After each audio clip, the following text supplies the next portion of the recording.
Okay, now let's see how we can design a bandpass filter. So here we want to talk about designing bandpass filter with cutoff frequencies equal to omega C1 and omega C2.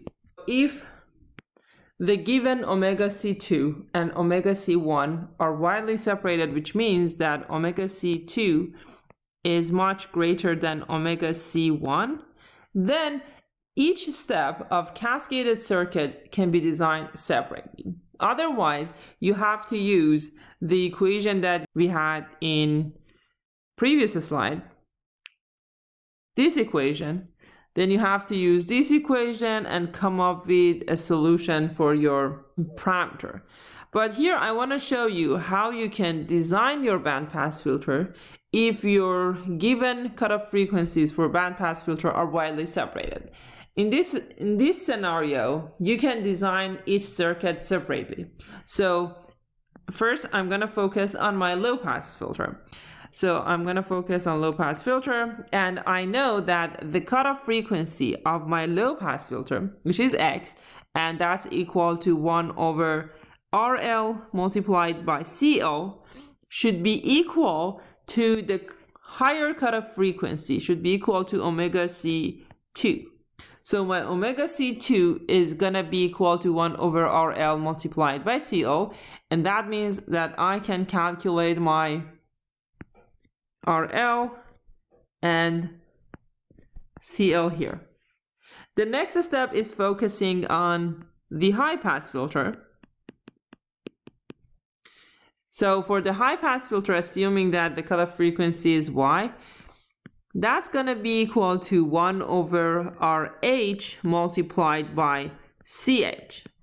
So this time I know that because the frequencies are widely separated, so omega C1 and omega C2 are widely separated, I can assume that omega C1, or the smaller cutoff frequency, is equal to my high pass filter cutoff frequency. So it means that here I can calculate or compute my RH and CH. And finally, my last step is focusing on the gain.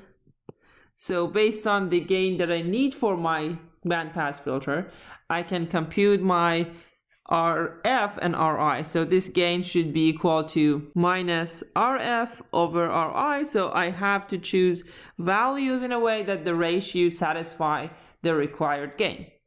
Now you might ask why I'm assuming that the gain is equal to the gain of the inverting amplifier. I can refer you to the equation that we have here. So what we have for the numerator of a standard bandpass filter transfer function is basically K multiplied by beta multiplied by S. So looking at numerator here, what I have is minus RF over RI multiplied by X multiplied by S. Now, what is my beta? My beta is X plus Y. But because I'm assuming that X is much greater than Y, I can say X is also somehow equal to X minus Y. So these two are not too much different. So for example, if X is 1000, then X minus Y, which is 998, is going to be very close. So I can replace X by X minus Y, and then it means that here I have beta. So if I match the coefficient here, then it means that my gain is minus RF over RI. So the gain can be described by the gain of my inverting amplifier. Okay, let's go back to the design.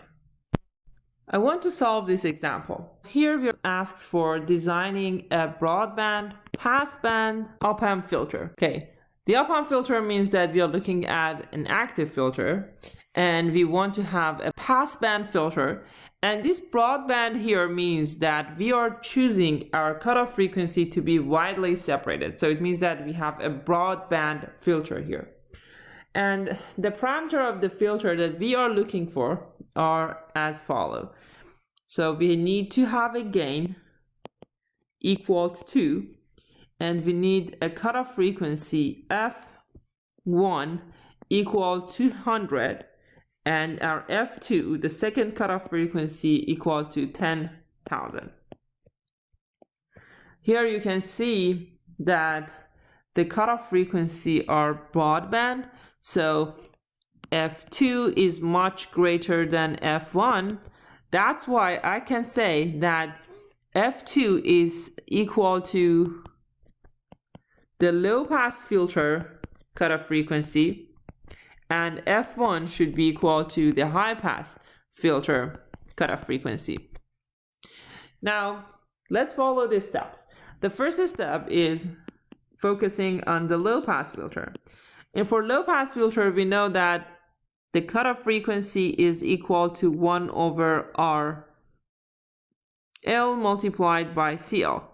Okay, before I forget, we are asked in the example to use only capacitors equal to 0.2 microsecond. So this is also given. So we cannot use any other capacitor value in our design. We only have access to capacitor with this particular value.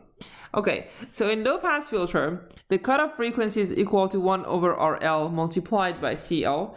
So I know that I have to use a capacitor which has value equal to 0.2 microfarad. And this is going to be my low pass filter frequency, which is supposed to be equal to f2, so it should be equal to 2 pi f2.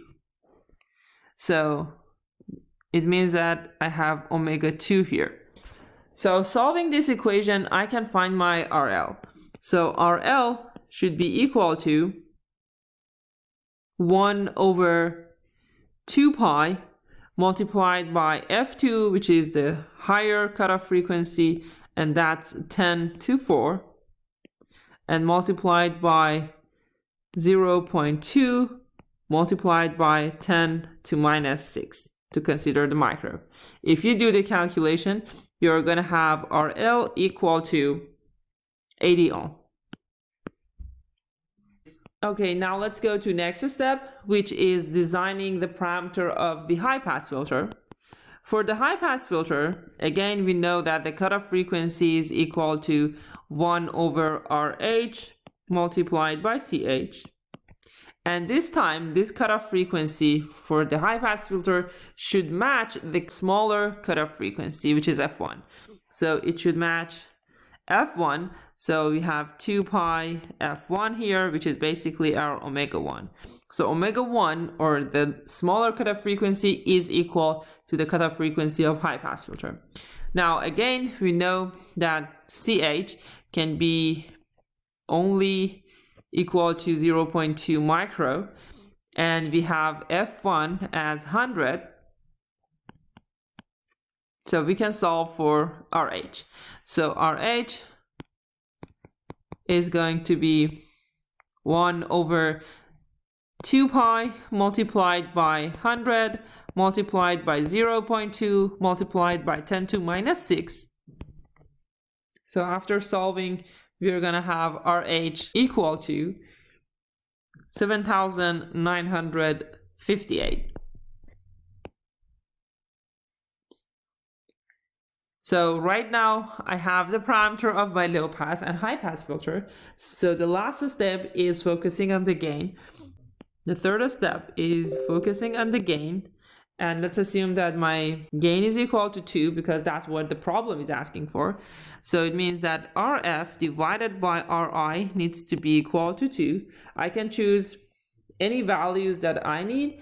So let's assume that I'm choosing my RF to be 2K and my RI to be 1K. As long as the ratio satisfy my equation, that's correct. So based on the values that are available, for example, in a lab, I can choose a set of resistor to satisfy the gain equation.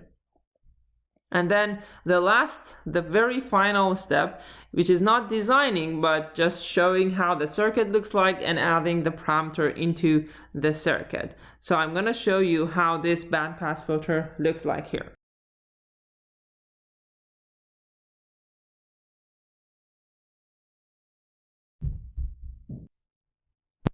So this is going to be my bandpass filter circuit, in which the input voltage will be applied here. So here I have my VI, and the first circuit is going to be my low pass filter, and I know that the resistor of low pass filter should be equal to 80. So here I have 80 and here I have 80 as well. The high pass filter circuit has a resistance equal to 7,958. So for both resistors, I have to use the same value in order to have a gain equal to 1. And then my capacitor values are supposed to be 0.2 micro.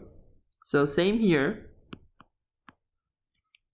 And finally, for my inverting amplifier, I've chose to have an input resistor equal to 1K and my feedback resistor to be 2 kilo ohm. So, and here is what I consider as my output voltage. So this is how the design of a broadband passband filter looks like. So here I have a bandpass filter, and this bandpass filter is broadband because its cutoff frequencies are equal to 2 pi multiplied by 100 and 2 pi multiplied by 10,000. So they are widely separated, and that's why I can assume that the lower value should be the value of the cutoff frequency of my high pass filter, and the greater one is supposed to be the cutoff frequency of my low pass filter. If this assumption is not correct, so at the beginning when you are trying to design, you don't have this assumption of broadband. Sometimes you have to decide if the frequencies are showing you a set of widely separated frequency or they're not. So if in this problem I tell you that I'm looking, for example, for 100 and 10,000, you can decide that these are widely separated, so you can follow these steps. If they are not, so let's assume that I ask you for 100 and 200 as the cutoff frequency, then they are not widely separated, and in order to design, what you need to do is using the actual transfer function of this combination, which is what you have here. So this is what you need to focus on and design based on this equation. So here you saw the design of a bandpass filter with widely separated cutoff frequencies. In another video, I'm going to show you how you can design a bandpass filter which does not have widely separated cutoff frequencies.